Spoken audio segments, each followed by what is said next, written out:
ದೀಪ ಮಾತನಾಡುವುದಿಲ್ಲ, ಆದರೆ ಅದರ ಬೆಳಕು ದೀಪದ ಪರಿಚಯವನ್ನು ನೀಡುತ್ತೆ.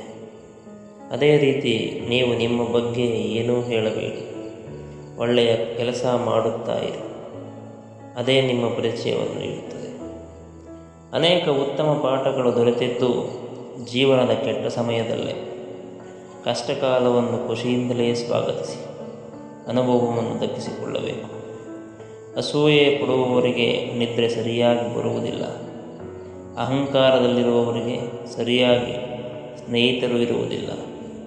ಅನುಮಾನ ಪಡುವವರಿಗೆ ಸರಿಯಾದ ಜೀವನವೇ ಇಲ್ಲ. ಸಮಸ್ಯೆಗಳಿಂದ ತಪ್ಪಿಸಿಕೊಂಡು ಬದುಕುವುದು ಜೀವನವೇ ಅಲ್ಲ, ಸಮಸ್ಯೆಗಳೊಂದಿಗೆ ಬೆಳೆಯುವುದೇ ನಿಜವಾದ ಜೀವನ.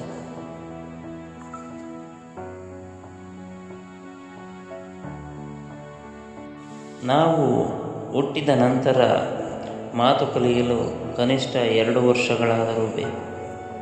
ಆದರೆ ಯಾವ ಮಾತನ್ನು ಆಡಬೇಕು, ಯಾವ ಮಾತನ್ನು ಆಡಬಾರದು ಎಂದು ಕಲಿಯಲು ಇಡೀ ಜೀವನವೂ ಸಾಲದು. ಬೀಜವೊಂದು ಮರದಿಂದ ಬಿದ್ದಾಕ್ಷಣ ಅದು ಅದರ ಕೊನೆಯಲ್ಲ, ಹೊಸ ಬದುಕಿನ ಆರಂಭ. ನಮ್ಮ ಜೀವನದಲ್ಲೂ ಬಿದ್ದಾಗ ಭಯಪಡುವುದು ಬೇಡ, ಮತ್ತೆ ಹೊಸ ಜೀವನವನ್ನು ಆರಂಭಿಸೋಣ. ನೊಣಗಳು ನಮ್ಮ ಸುಂದರವಾದ ದೇಹವನ್ನು ಬಿಟ್ಟು ಗಾಯದ ಮೇಲೆಯೇ ಕುಳಿತುಕೊಳ್ಳುವ ಹಾಗೆ ಕೆಲವರು ನಮ್ಮ ಒಳ್ಳೆಯ ಗುಣಗಳನ್ನು ಬಿಟ್ಟು ಲೋಪದೋಷಗಳನ್ನು ಮಾತ್ರ ಗಮನಿಸುತ್ತಾರೆ. ಚಿಂತಿಸಬೇಡಿ, ಹುಡುಕುವವರು ಏನನ್ನಾದರೂ ಹುಡುಕಿಕೊಂಡು ಇರಲಿ. ನಮಗೆ ನಮ್ಮತನದ ಅರಿವಿರಬೇಕು. ನಮ್ಮ ಅಂತರಾಳ ಯಾವಾಗಲೂ ಒಳ್ಳೆಯದನ್ನೇ ಬಯಸಲಿ.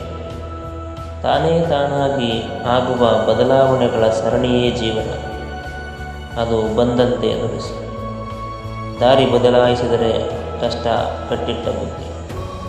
ಏನನ್ನೇ ಆಗಲಿ ಸರಳತೆಯಿಂದ ಭಾವಿಸಿ.